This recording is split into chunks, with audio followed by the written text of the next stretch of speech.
it, guys. There is Tyson Fury, rumored by sources that he's open to a fight with Anthony Joshua. And let me counterpunch. Why not? Why not? I think, Tyson Fury he's more, he fought last, okay? He fought in December, where AJ fought, in September, right? So, yeah, I don't see why that should be a problem. And I think if we can't get the Wilder Joshua fight, at least get the Joshua Fury fight, because the Three King controversy lasted a very long time. Who was the better out of the guys? Who was better at what era? We had a lot of back and forth. We had the AJ fans, we had the Wilder fans, we had the Tyson Fury fans. So we had a lot of people stating, oh, Tyson Fury would wipe the floor with AJ, or AJ would wipe the floor with Tyson, and all this. And I think we should at least get 2 out of 3. And like the song says, 2 out of 3 ain't bad.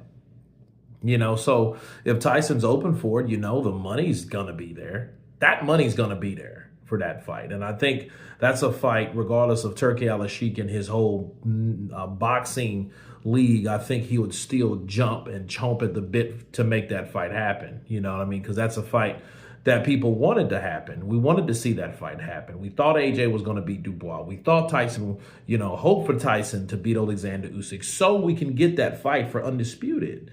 But it didn't happen, did it? No.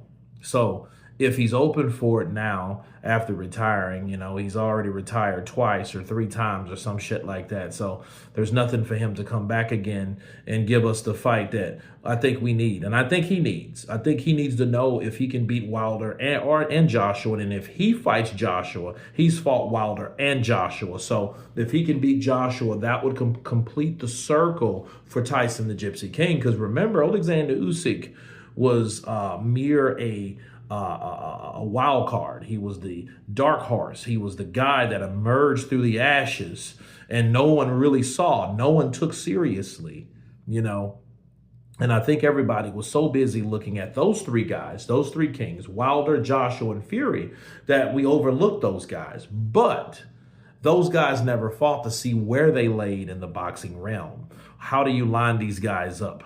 How do you rate them? You have to rate them based on who they fought, and if they never fought each other, those guys are the 3 kings, so we'll never know who's better or not. So at least we can get 2 out of 3, at least, and I think, in the midst of everything, Tyson Fury knows he wants to make one last paycheck. He's been training harder than the Dickens, just like before, so nothing's really changed. I'm glad to see him in the gym. I'm glad to see him still getting it in. Because, one thing about a fighter is how you stay ready so you don't have to get ready. But even if you do retire, you look at guys like Roy Jones, you look at Andre Ward, you look at Carl Froch, you look at Floyd Mayweather. You got a lot of these guys that even though they retired, they can still do some things to you that you might not like. They can still kick your ass. Oscar De La Hoya, even though he got the fake abs, he's still a bad mother sucker, and you wouldn't want to mess with him, at a bar somewhere and piss him off, because he will give you a 5-piece combination. And that 5-piece combination, will cause him to buy you a wardrobe. But you guys tell me what you think of Tyson Fury, rumored to be open to Anthony Joshua fight. Why not? Of course, please subscribe. And you guys been Counterpunch.